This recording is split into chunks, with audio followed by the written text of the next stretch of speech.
Welcome back, YouTube. Been a while for me, but we got a little snow. I got a little upgrade going on with the side-by-side, and we're gonna go over it because I gotta make some modifications. So first things first, get this plow off. Just gonna set it on the jack for now, and then I'm gonna unattach the arms and roll it forward and probably just stand it up over there, and then I'll show you the mounting plate.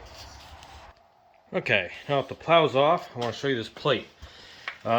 This is a plow that I bought used. It's been passed down from quite a few people, and it's a Harbor Freight 3500 in there. Fits pretty perfect. I can go wider, but height-wise, getting it in there, I was hitting the rad anyway. So this is like almost perfect. We're gonna mess with the mount maybe later if it fails, but for now it's all good. And this is kind of sketch, but so far after a couple storms it's working. It's just this plate, and so I didn't have to mount it hard or do anything that Kawasaki probably wouldn't like. It's just kind of on there with 4 U-bolts, and what I'm gonna do is make a mark somewhere in front of this, in front of the roll cage there, and then bend this lip up, and I'll put 2 more U-bolts through it, because basically what's happening is when the plow's going up, it can only go up so much, basically till the arms are parallel with the ground, because this plate's flat. So if I roll this up, that'll allow everything to go up just a little bit more, and we should be pretty good. But they are mounted pretty far back. It might just be the limitation of the way I have it set up, but I could always flip it around as well if I want to push it further ahead, because all my stuff would still work that way. But we'll figure it out. We'll see what it looks like when I pull it out. We'll flip it around. So yeah, let me get that out of there. So this is the plate that a lot of these like 4-wheeler ATV ones come on. This one, I think the plate is stock from, I guess, Moose Plow, but I think this thing was made because this thing's definitely not made in a factory. Those are someone's homemade welds right there.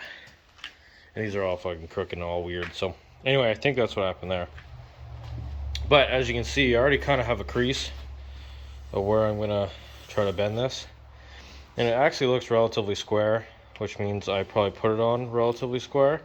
This probably would have been a little crooked, the line at least, if the whole thing was crooked. So I made a mark on this other side, around right there, which is sort of around where the, I think is my mark. Looks like a Sharpie. Which is pretty close to where the crease is. So I'm just gonna bend it on the crease, not gonna lie. So anyway, I'm gonna get it set up. I'm probably gonna cut the back a few times to soften her up, and then I'll bend her up. So basically I just threw a couple lines down there, and then threw it in the vise, and then bent it by hand.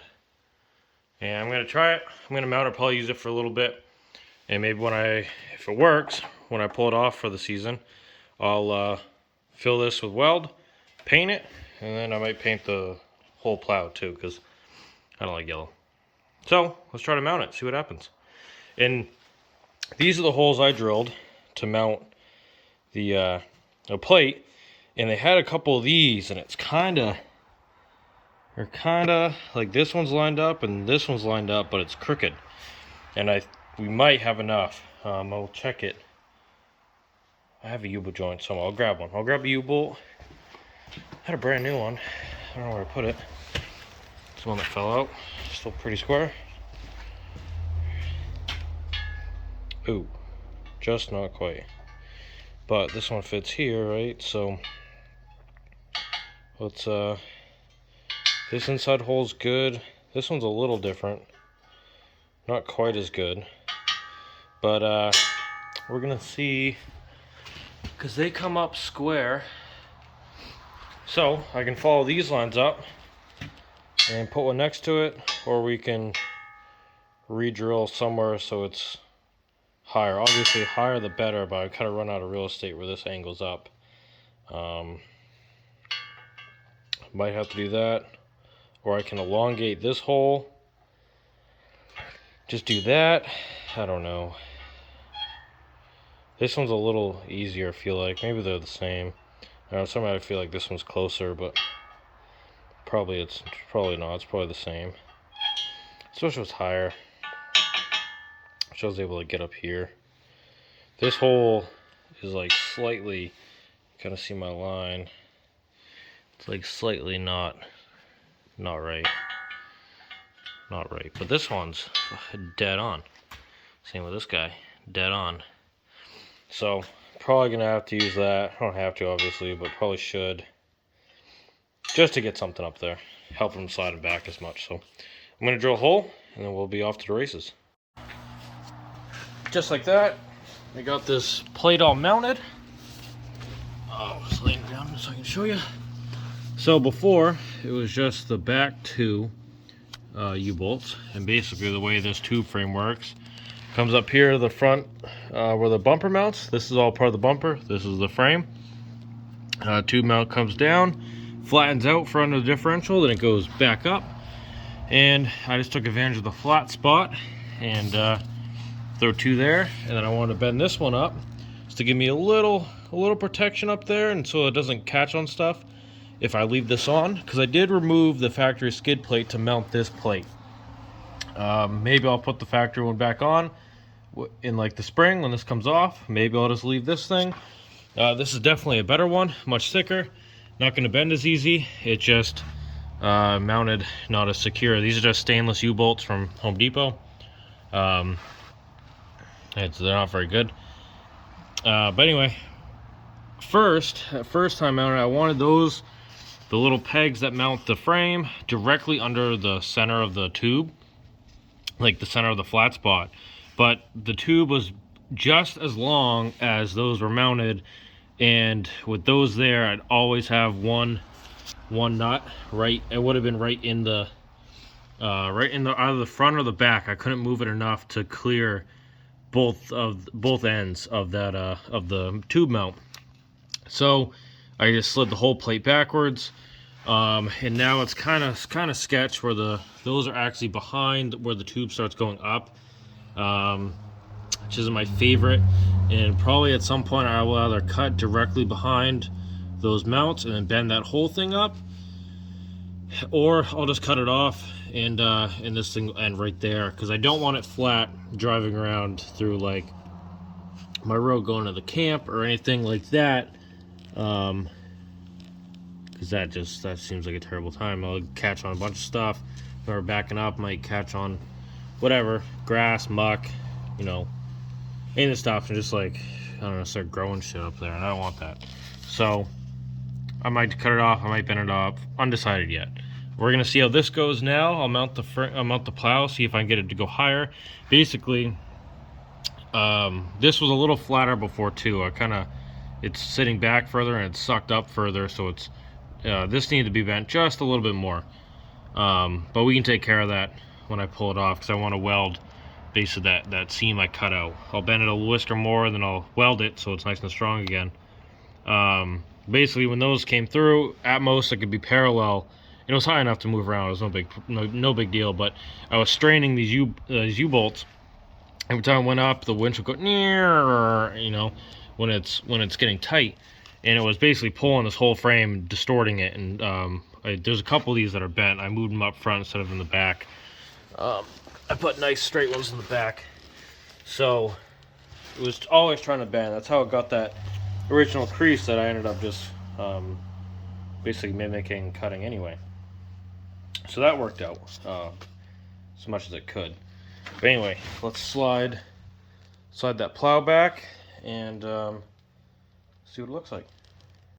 Okay, I got it mounted up. Those are just hitch pins in there holding it together. And then I got a shackle up on this end. Now, you want the shackle for a couple reasons. One, even though this is brand new, like the second time, somehow the clip bent, and as it went down once, it disconnected, and then you bring it back up, nothing happens. So you have to just get out and rehook it, no big deal. But especially if you actually use this, like even just once out in the real world. This is probably going to get bent and messed up anyway, and then it's just not going to work, and it's just avoidable by throwing a shackle. Also, this hook is so much bigger. This morning when I was using it, the end, so I just put this on, the end of this was down under this part, and it was actually interfering with the turning mechanism. Now it still worked. It was just an extra hassle really to turn it. I had to like jostle the whole thing around a little bit. It's not a big deal, but it's avoidable by just getting a D-ring like that.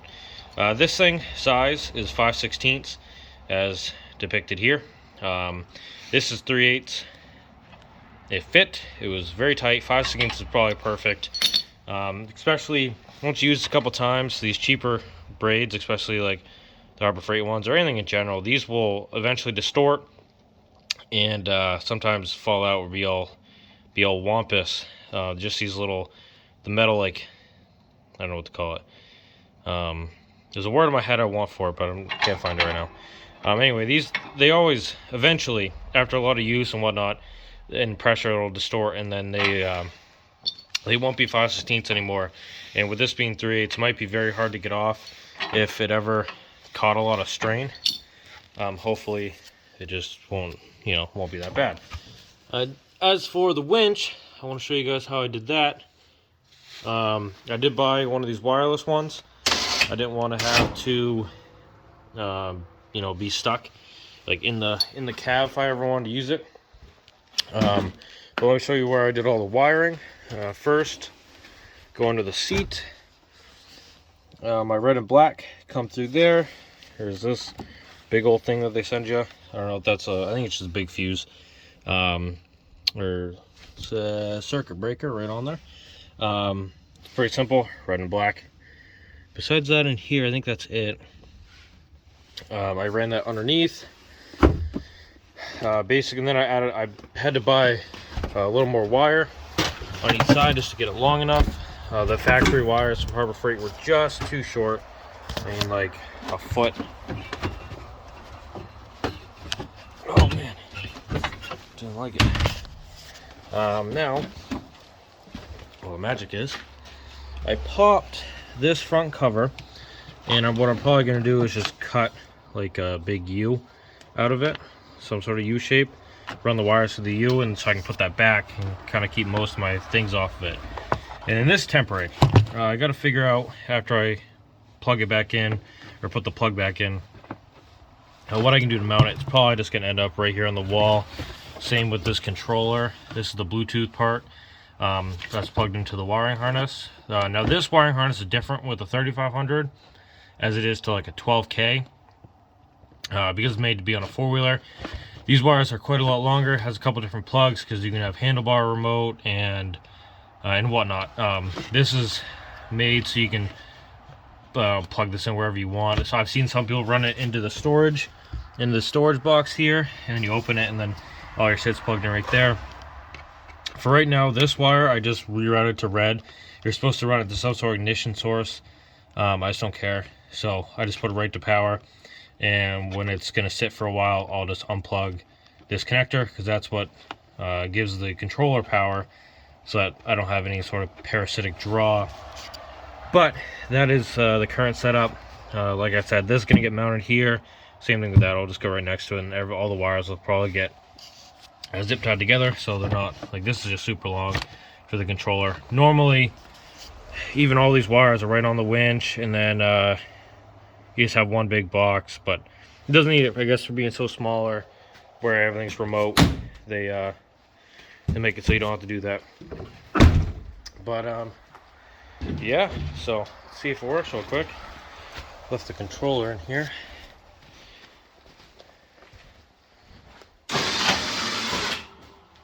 Nice. So you can tell, I can tell at least, as I keep going up, it's starting to flex kind of like this way. And I think I'm just on one of those, the threaded rod part for I am. You can see it right there, that back one touching the bar there. Before, it can never go up high enough, so it's never a problem. that'll be a problem over time, that's for sure. He's just gonna constantly try to, you know, push that U-bolt through. So, but I mean, I can definitely get higher than before. That's pretty neat.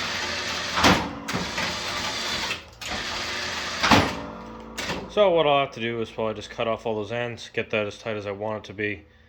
Maybe swap those nuts out for a nut with like a nylon lock washer, or even just put a lock washer on it so they don't back off and lose them. Or I have such a little thread on a couple of them, so I don't lose it for good. But anyway, this is the plow. I only got one stake because this is a garden stake. They're 5/16. I didn't know that until I drilled this one out to be 3/8. There it is, right there. They come at a quarter, and I drilled it out to fit it. Did 3/8. It was too big, so I swapped to 5/16 on this next one. Worked perfectly. So that one fell out. So I just gotta figure out that one. This one's pretty much pressure fit. It's got some weird zip ties holding it in there a little bit better. The old ones were put in there with like hot glue. There's a lot of hot glue in there from, I assuming, holding the old ones, but they're both broken. So yeah, that's the plow setup. We haven't gotten any heavy or wet snow yet. It's all been pretty fluffy. It's been kind of cold, so the snow's been really light. That's just how snow works, I guess. So we'll see when there's a real challenge coming along. Hopefully we've got some wet snow. I wish it was maybe a foot wider or 2 feet wider, because when it's turned, it's just too narrow. You still get a lot of tire in there, but it's no big deal. It's only so much I can ask for a side-by-side to push. But yeah, thanks for watching, and let me know if you have any questions, because we'll definitely do some updates here when I modify the plate more. Maybe I'll break the plow, maybe I'll widen the plow, who knows. Be some crazy stuff going on. So thanks for watching. Hope you guys have a great rest of your day.